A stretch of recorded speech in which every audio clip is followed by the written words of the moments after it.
Today's problem is to find the pivot index in an array. Take a moment to think about what this means. What would you do if you were given an array and asked to find the index where the sum of the numbers to the left equals the sum of the numbers to the right? The problem statement is as follows. We're given an array of integers, and we need to find the index where the sum of the numbers to the left equals the sum of the numbers to the right. If no such index exists, we return -1. Let's walk through a few examples to understand this better. Suppose we have the array 1, 7, 3, 6, 5, 6.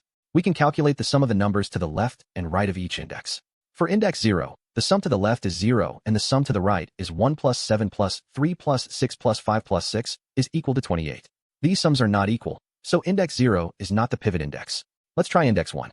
The sum to the left is 1, and the sum to the right is 7 plus 3 plus 6 plus 5 plus 6 is equal to 27. These sums are not equal, so index 1 is not the pivot index. Let's try index 2. The sum to the left is 1 plus 7 is equal to 8, and the sum to the right is 3 plus 6 plus 5 plus 6 is equal to 20. These sums are not equal, so index 2 is not the pivot index. Let's try index 3. The sum to the left is 1 plus 7 plus 3 is equal to 11, and the sum to the right is 6 plus 5 plus 6 is equal to 17. These sums are not equal, so index 3 is not the pivot index. But wait, we made a mistake. The sum to the left is actually 1 plus 7 plus 3 is equal to 11, and the sum to the right is 6 plus 5 plus 6 is equal to 17. No, we made another mistake. The sum to the left is 1 plus 7 plus 3 is equal to 11, and the sum to the right is actually 5 plus 6 is equal to 11. These sums are equal, so index 3 is the pivot index. This problem is non-trivial because we need to calculate the sum of the numbers to the left and right of each index, which can be time-consuming. The constraints are that the input array can have any number of elements, and the elements can be any integers. The obvious thing to try is to iterate through the array and calculate the sum of the numbers to the left and right of each index. We can do this by using two nested loops. The outer loop iterates through the array, and the inner loop calculates the sum of the numbers to the left and right of the current index. We can then compare these sums and return the index if they are equal. Let's walk through this on the example input. 1, 7, 3, 6, 5, 6. We start at index 0. The sum to the left is 0, and the sum to the right is 1 plus 7 plus 3 plus 6 plus 5 plus 6 is equal to 28.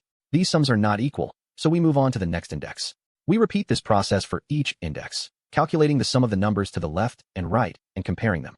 This approach works, but it's slow because we're doing a lot of repeated work.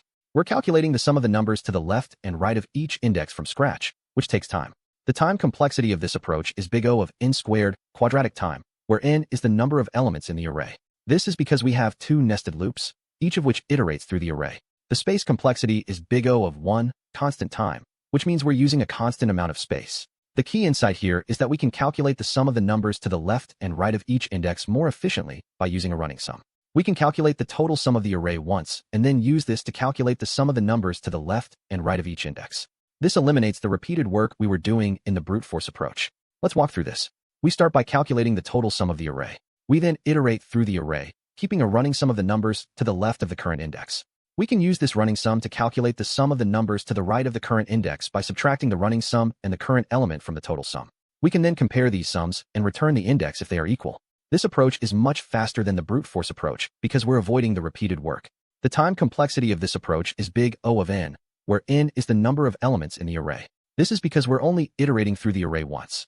The space complexity is still big O of 1 constant time, which means we're using a constant amount of space. Let's trace the optimized algorithm on the example input. 1, 7, 3, 6, 5, 6. We start by calculating the total sum of the array, which is 1 plus 7 plus 3 plus 6 plus 5 plus 6 is equal to 28. We then initialize the running sum to 0. At this point, the running sum is 0, and the total sum is 28. We move on to the first index, which is 0. The current element is 1. We calculate the sum of the numbers to the right of the current index by subtracting the running sum and the current element from the total sum. This gives us 28 minus 0 minus 1 is equal to 27. The sum of the numbers to the left is 0. These sums are not equal, so we move on to the next index. We update the running sum by adding the current element, which gives us 0 plus 1 is equal to 1. At this point, the running sum is 1, and the total sum is 28. We move on to the next index, which is 1. The current element is 7. We calculate the sum of the numbers to the right of the current index by subtracting the running sum and the current element from the total sum. This gives us 28 minus 1 minus 7 is equal to 20. The sum of the numbers to the left is 1.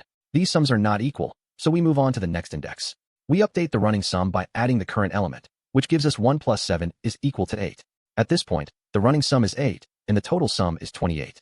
We move on to the next index, which is 2. The current element is 3.